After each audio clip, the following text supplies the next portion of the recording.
Lee from Rock Tours of London. Today I'm going to be talking about the Beatles in Twickenham Film Studios in the first 2 weeks of January 1969. And the idea, the Beatles' plan, is to make a 1 hour television special to include a live performance. They did know the studios quite well. They'd been there back in 1964 for their first movie, Hard Day's Night.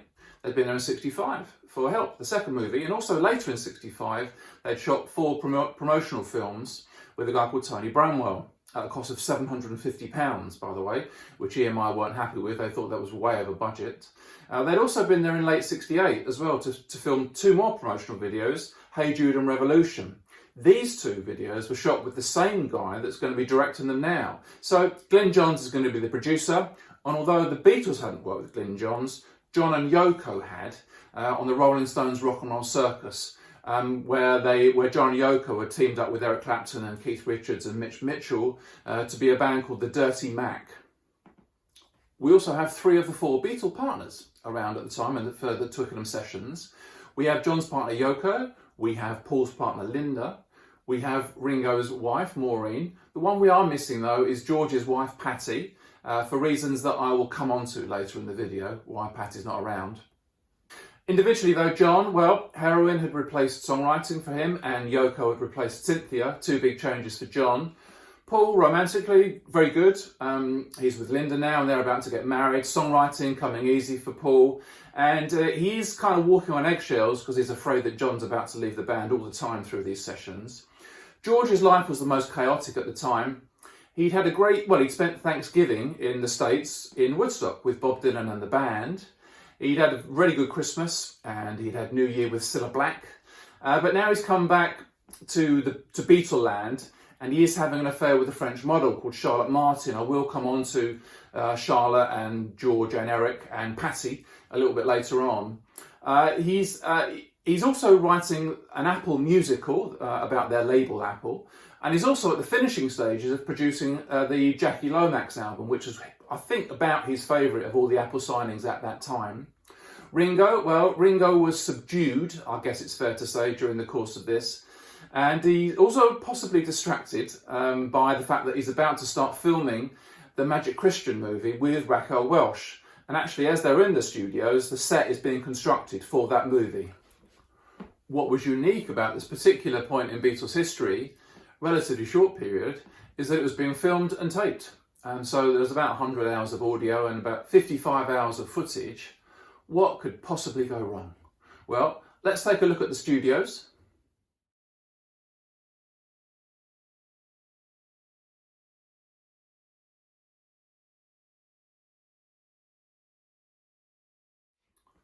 So there were 10 days in Twickenham. I'm going to go through one day at a time. Day 1. Well, it doesn't get off to the best start.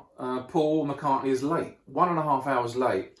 And the reason is that he decided, for reasons that aren't entirely clear, to go from his home in St John's Wood to the film studios in Twickenham, which is about 12 or 15 miles, by bus, public transport.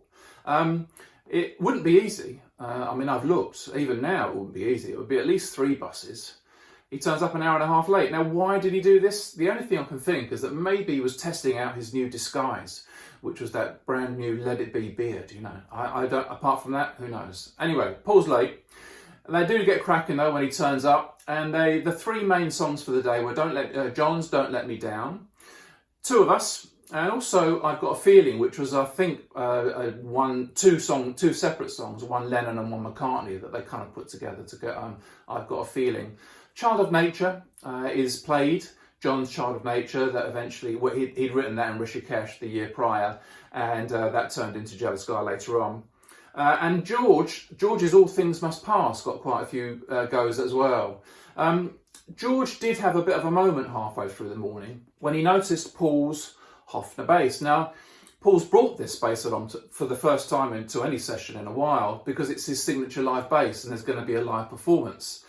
But George pulls it out of its case and he has a bit of a moment because he kind of spins it around, and on the side it's got a set list, and the set list is from the 29th of August 1966, which was the last gig they'd done at Candlestick Park in San Francisco.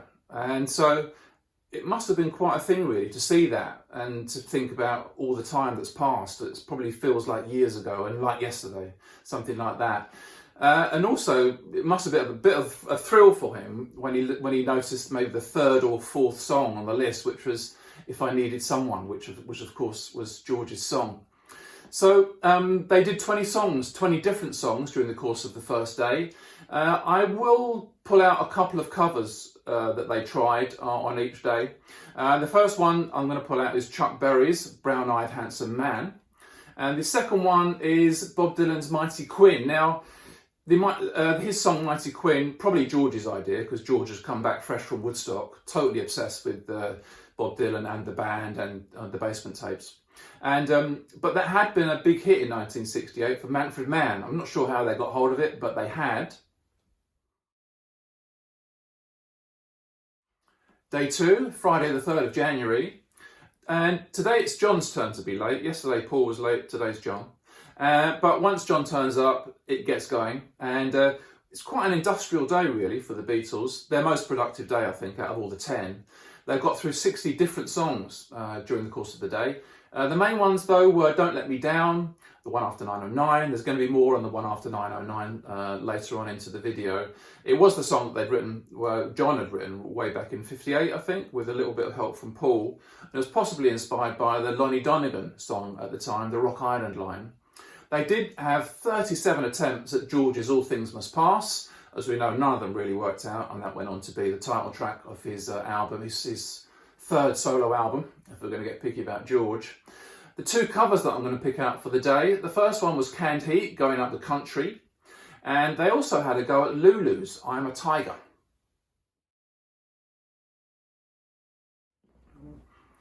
So the Beatles have had the weekend off. It's now day 3, it's a Monday, and today's the day where it got the most attention, really. If you've seen the Let It Be movie, it's the day that the conversation between George Harrison and Paul McCartney took place, where George ends up just saying, "Well, you know, I'll play what you want me to play. I'm going to play that tape." The main songs that they played there were 3 main songs on day 3: "Don't Let Me Down" and "Hear Me Lord," which was George's and would wait until "All Things Must Pass." But it was during Two of Us that the conversation between George and Paul took place. Let's play the tape. Should we play guitar all through "Hey Jude"? Well, I don't think we should. Yeah, okay, well, I don't mind. I'll play, whatever you want me to play. Or I won't play at all if you don't want me to play. No, whatever it is that will please you, I'll do it. But I don't think you really know that. So that was it. A lot's been made of that, and possibly quite rightly. I think it is one of the components that results in George leaving the band, although only for 4 days. But it's not the main one, as far as I'm concerned. I'll come on to that later on. In the course of the afternoon, George plays for the first time a song that he claims he'd written in Woodstock with Bob Dylan. The song was called "Maureen." As you probably know, Ringo's wife's name was Maureen.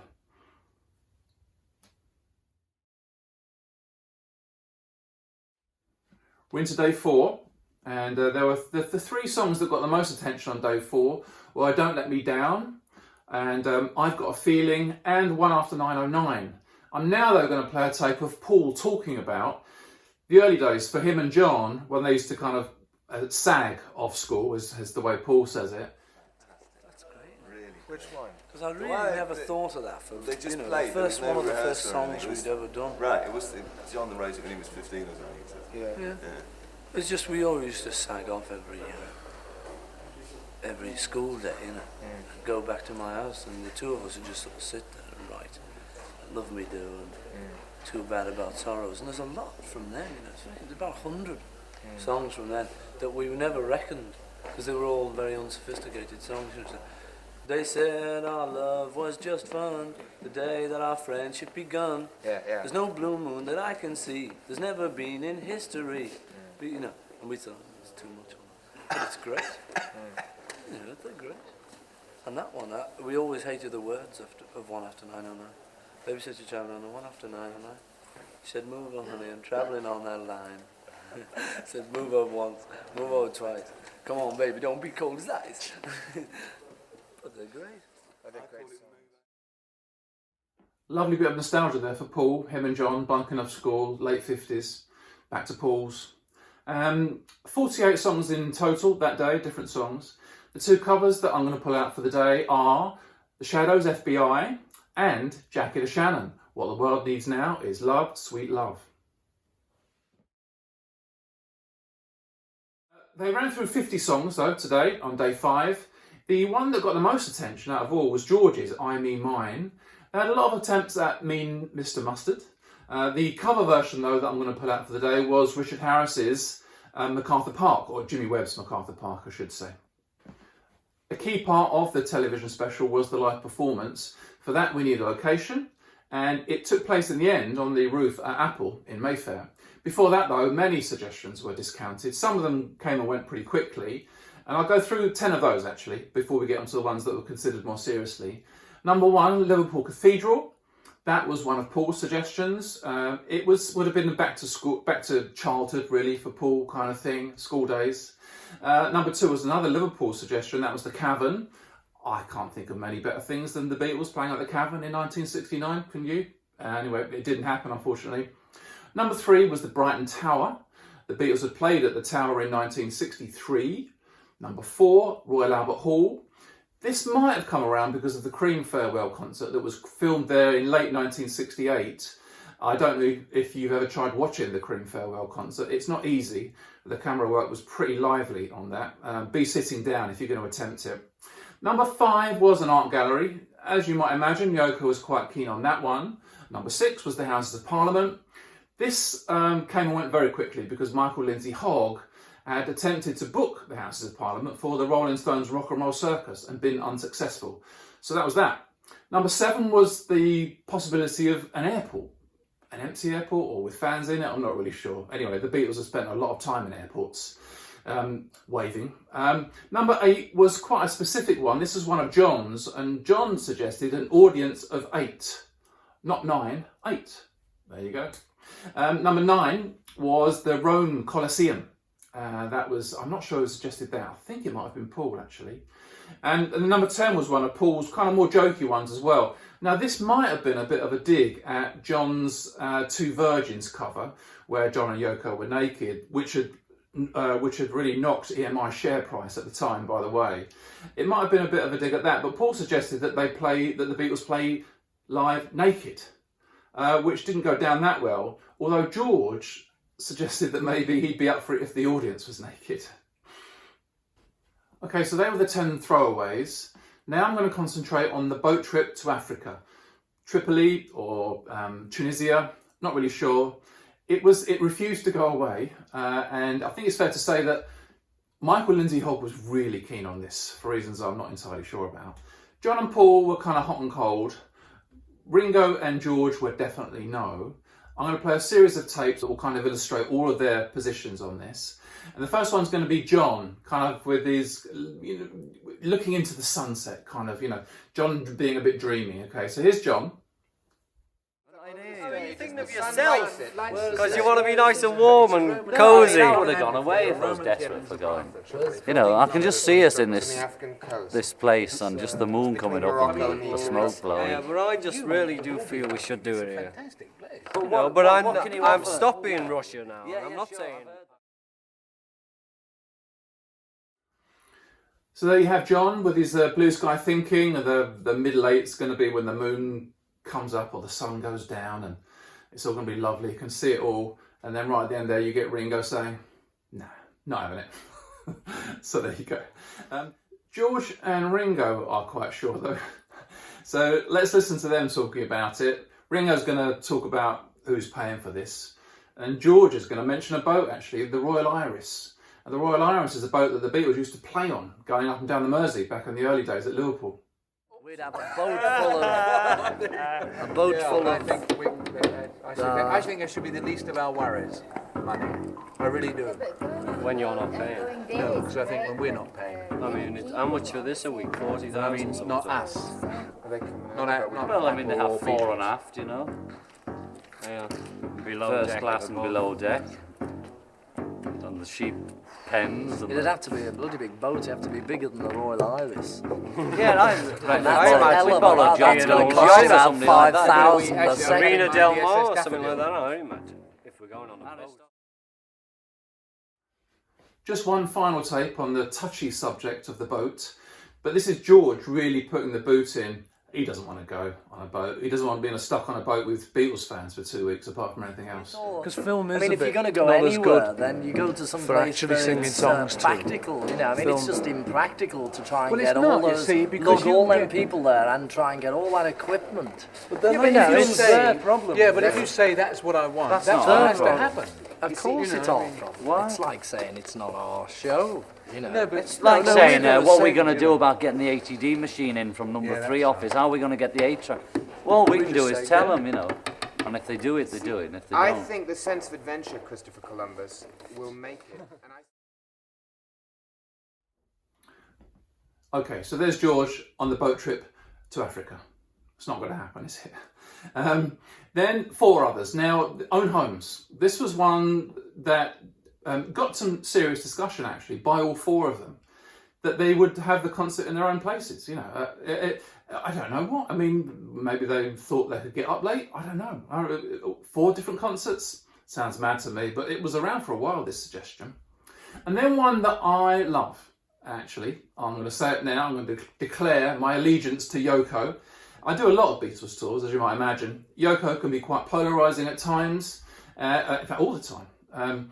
But this was one of her suggestions, and the point she's going to go on to make, I'm going to play a tape, but the point she's going to make that I love is what is the Beatles' audience? They haven't played live for 2.5 years.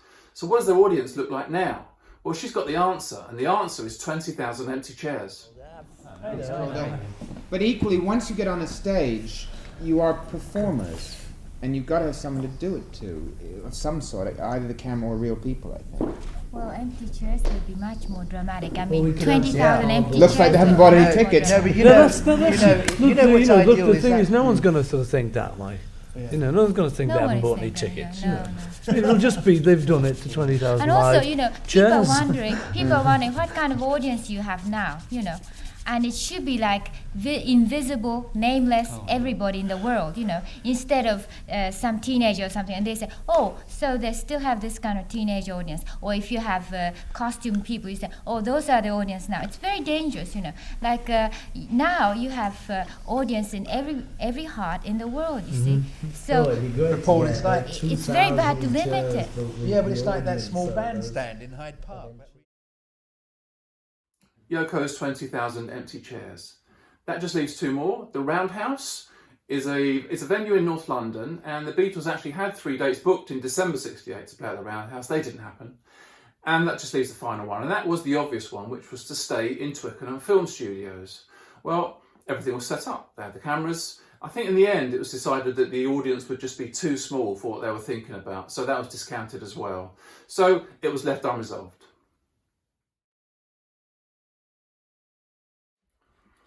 We're now into day 6, and Paul gets in early on day 6, and he starts playing a song called Another Day. Another Day doesn't find its way onto any Beatles releases. It waits for Paul releases it as a single in 1971. But the 3 main songs that they played as a band today were, well, Paul introduced Let It Be. They had quite a few goes at that. And Get Back as well. And then the third of the 3 biggies for that day was George's For You Blue. They played 40 songs in total, 40 different songs in total that day. The 2 covers that I'm going to pull out are, well, the Animals arrangement of the old folk song, House of the Rising Sun, and they had to go at Little Richard's, Slipping and Sliding. Day 7, a big day for the Beatles. George leaves the band after lunch, which we'll come to. They did do 26 different songs during the course of the day, including 22 takes of Get Back. The 2 covers that I'm going to pull out for the day are Bobby Darin's Mac the Knife and Perry Como's Catch a Falling Star, Put It in Your Pocket.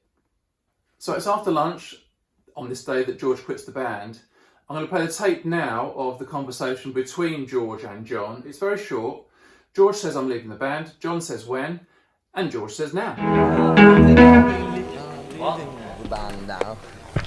When? Now. So had something happened at lunch, or was it something else? Well, I think it was 5. I think there were 5 issues that George had that were kind of combining to make it impossible to carry on.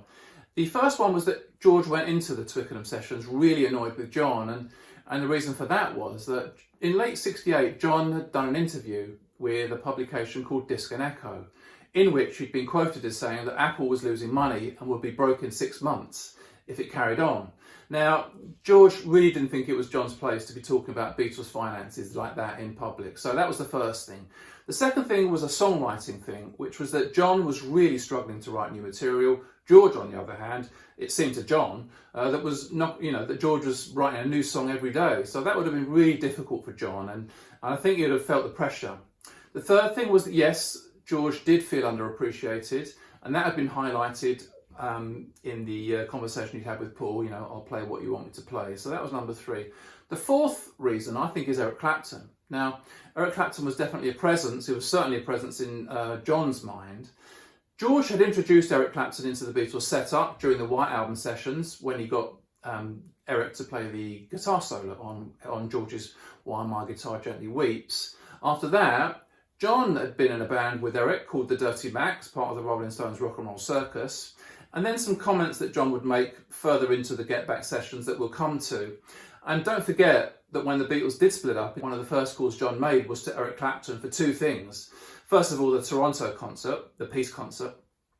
And secondly, for Plasticono Band. And it was Eric Clapton playing guitar on Cold Turkey. So that was the 4th thing. Now, the 5th thing was George's home life, which is fairly complicated, but let's do it. So George's romantic life, quite complicated. He was married to Patty, but he was having an affair with Charlotte Martin. Now, Charlotte Martin had been in a relationship with Eric Clapton, 1966 to 1967. But it was in late '68 that the affair started with Charlotte, and it was still going on right up until either today or the day before in Twickenham, and that was when Patty discovered what was going on. Of course, Eric and George were very good friends, and so the 4 of them, as in Eric and George, Patty and Charlotte, were a social item, And but after Eric and Charlotte had separated, to help Charlotte through this, George had invited her to come and live with him and Patty at Kimfall's. Okay, so everything had just piled up on George's plate, and it had all become too much, and he's blown a fuse and quit the band. The band do carry on into the afternoon without George. And in fact, John goes into a version of The Who's A Quick One While He's Away. Boom, boom. And now I'm going to play a tape of a conversation between Michael, Lindsay Hogg and John, where Lindsay Hogg wants to know what's going to happen. John suggests splitting George's instruments. And if you listen closely, you'll hear a question from Michael, Lindsay Hogg right at the end of this bit of tape. So what's our next move? We split George's instruments.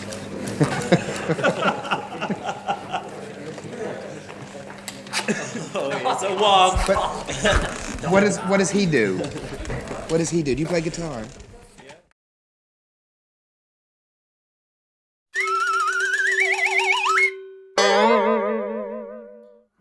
So yeah, fairly surprising question from Michael, Lindsay Hogg there at this point in proceedings. Now we're going to get our first true Spinal Tap moment, and it's Yoko, by the way, is sitting on George's blue cushion at this point, which maybe I'm reading too much into these things, but I think it's pretty symbolic. But Michael, Lindsay Hogg turns to Glyn Johns and says, "Glyn, Yoko wants a mic." And Yoko starts singing, or as Glyn Johns would have it,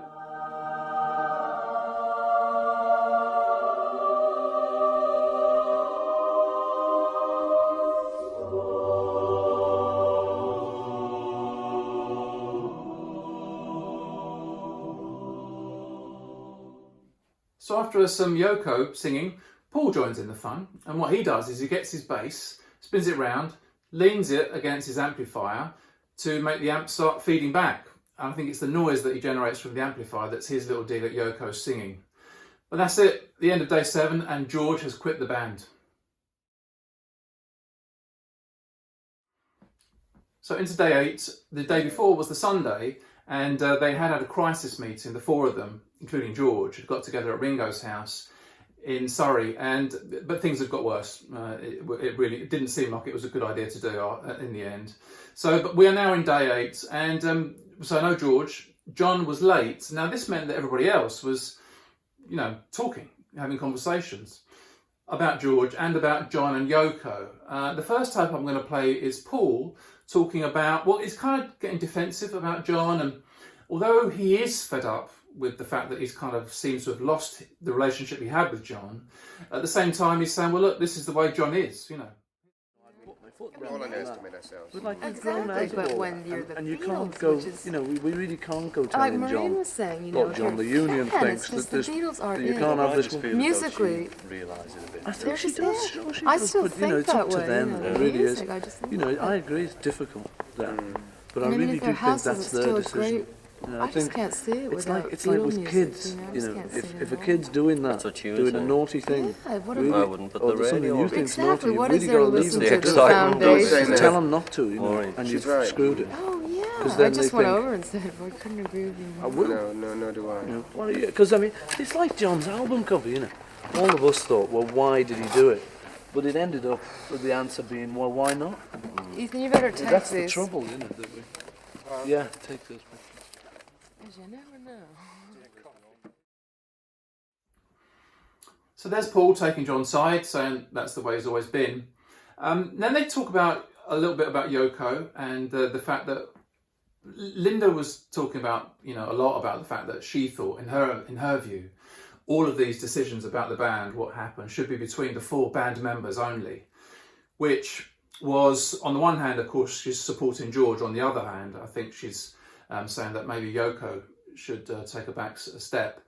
Next up, the conversation moves on to Yoko, and something that Yoko tried to introduce as a philosophy, problem-solving philosophy, which was something she referred to as heightened awareness. Now, the idea of this was that instead of talking about problems, that they should approach everything spiritually. Nobody really knew quite how it would work, and even if they did, maybe it could work with one person or 2 people, but a group, maybe not so much. But anyway, heightened awareness came up, and then Paul makes a little sort of sideways comment about the way John and Yoko are at the moment, and brings up the bag. Doesn't look nice at all. Where's he gone? John? 4 hours. He's most probably off painting somewhere. Yeah, Or sketching or writing a quick poem. Or a book, or a diary. Might be a bag in the dressing room with Yoko,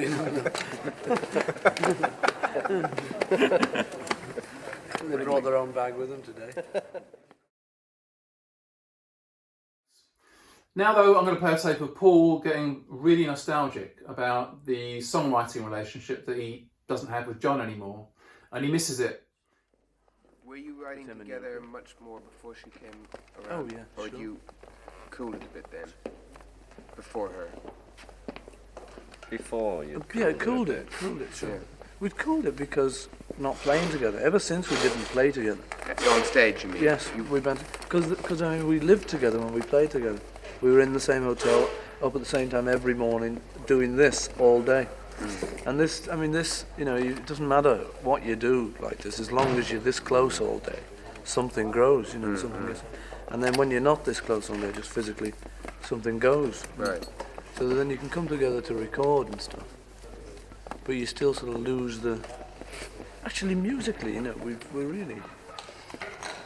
we can play better than we've ever been able to play, I really think that. I think we're all right on that. It's just that being together thing,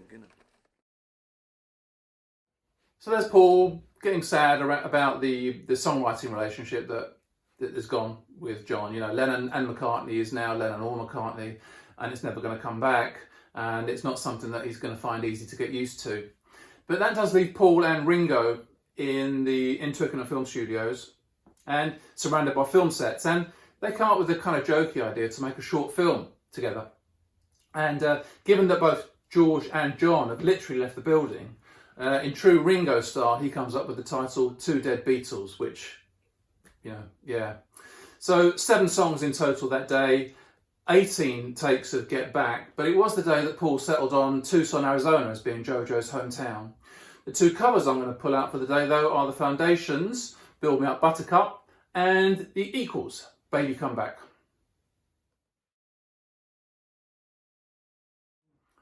Day 9, and George is still in Liverpool.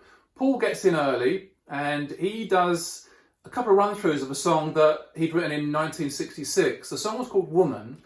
At that time, though, he'd given it to Peter Asher, and Peter and Gordon had a hit with it. So they're the only two known recordings of that song by a Beatle.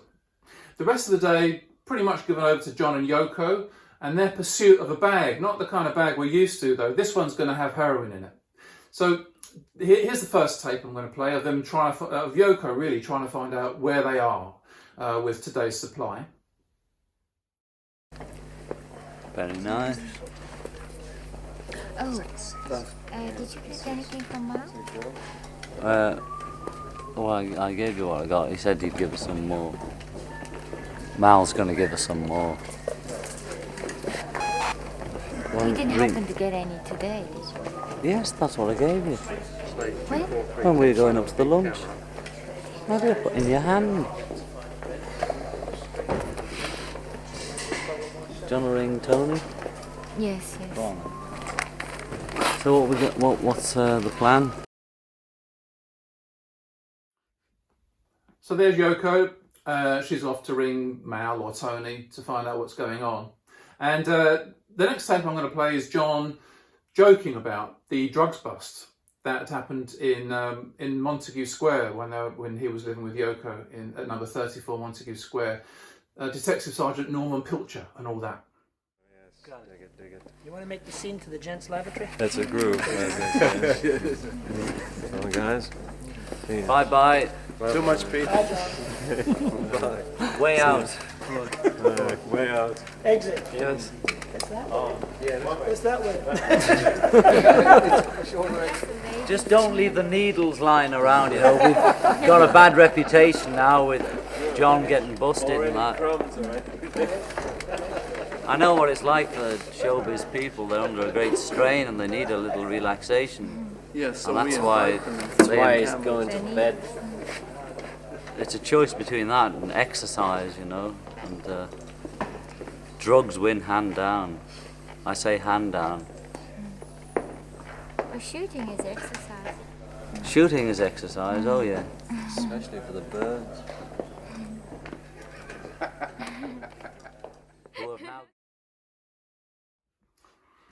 So John being fairly jokey about the drugs bust. Now, it might have been funny at the time, but it was much less funny, of course, in the early 70s when John was applying for his US visa because it cost him 3 years.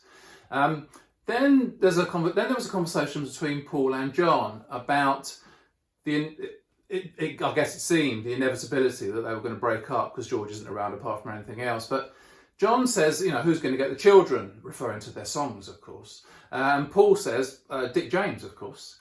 And this is a reference to Dick James, who was the publisher that they'd signed the Northern Songs contract with in 1963.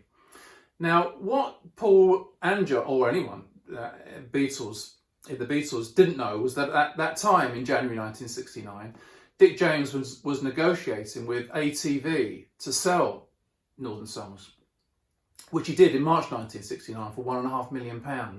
And not at any point were they offered to the Beatles, Paul and John, or otherwise. So, you know, that was something they just didn't know at that time. So kind of ironic. We heard John and Yoko discussing how they were going to get some supplies via either Tony or Mal earlier on. And now it's going to become quite clear that the supplier has arrived. And because we're going to go into what is now referred to as the Two Junkies interview, is an interview that John and Yoko had arranged with Canadian television's CBC. They found a quiet corner in the studios, maybe in the canteen, and I'm going to play some tape from the first minute or so of the interview that they did. I think it's quite clear from their voices that they were more relaxed than they had been earlier in the afternoon. John, what drew you and Yoko together in the first place? I have no idea, you know. It's bigger than both of us.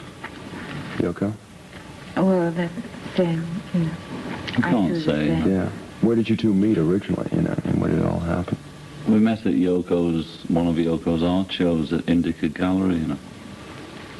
I went along to see it and met her.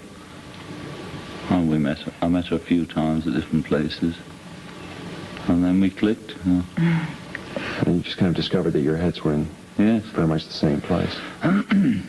Now, Yoko, do you find that John is influencing a great deal of your art, the art that you're still doing alone, your paintings and such?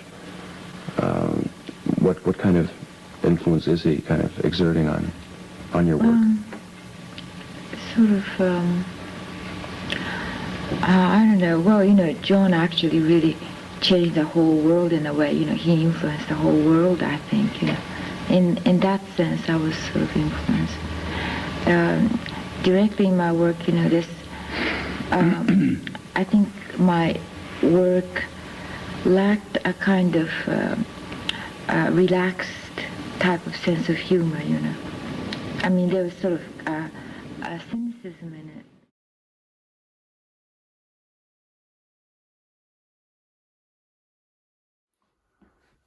So day 10, the final day in Twickenham, but it's only half a day really, and it's only a quarter of a band because it's only Paul that shows up. The other three have gone direct to, well, I think they've taken mornings off and they've gone direct to Apple in Mayfair in the afternoon for a crisis meeting. Paul in the morning on his own, he runs through Obladi, Oblada a few times and then a couple of versions of Oh Darling as well, but then that's it for Paul. Paul wraps up Twickenham and heads off to Apple in the afternoon, 5-hour meeting. The conclusion of which is that George is going to come in. George is going to come back into the band, but he does have 3 conditions, and they are: number 1 is that they leave Twickenham with immediate effect. Everyone's really happy about that, so that gets ticked straight away. No more Twickenham. The second condition is that George wants the live performance downgraded from live with audience to live for cameras, which is eventually agreed to. And the third condition is that George is going to withdraw all of his songs, so no more George written songs for the live performance. So that really was it for Twickenham. Well, apart from for one Beatle, Ringo will be back in a few weeks to start filming The Magic Christian with Peter Sellers and Racco Welsh. But for the Beatles, Twickenham was all over. From there, they're going to move from Twickenham to Apple Studios, where Magic Alex has lovingly stuck 2 4-track tape recorders together to make an 8-track. And the rest of what happens is going to have to wait for another video. So, all that Beatles trauma, but actually all you want to know, Yes fans, is where's the nearest roundabout and is it any good? Well, it's not that far away and it's not that good, but let's take a look. So here's the nearest roundabout to the film studios. It's a pretty big roundabout, got trees on it and shrubbery and signs, and I mean it does a job. It deals with the traffic, which is I guess which is mostly what you're asking for from a roundabout. But if you can, I think we need a better view of this one. If you can see over on the left there, you can see that footbridge. Why don't we just go over there for a bit and we'll go up and see if we can get a much better view. So look, yeah, here we are. Look, let's go up here. Yes fans, obviously, this is a big moment for you, and you can see how committed I am to you guys. You see how windy it is, that tree there. This is a mid-morning on a Sunday morning. Here we are higher up then. Let's just take a moment to think about the quality of people that we've had going around this roundabout for a start though. We've got the Beatles many times, Justine Frischmann from Elastica, pretty strong, Phil Collins, lived just around the corner, Pete Townsend lived in the area for about 10 years. Pete Way from UFO as well, he was a local to Twickenham for a few years. And, well, he couldn't get off the roundabout, could he, Pete Way? I don't know if you've read his book, Fast Ride. I mean, Christ, what a fast ride that was, Pete Way of UFO. Freddie Mercury, on his way to Heathrow to handle those bags as he was doing when he first came over. But I'm conflicted here. I don't know what the score's going to be. I'm going to have to think about this.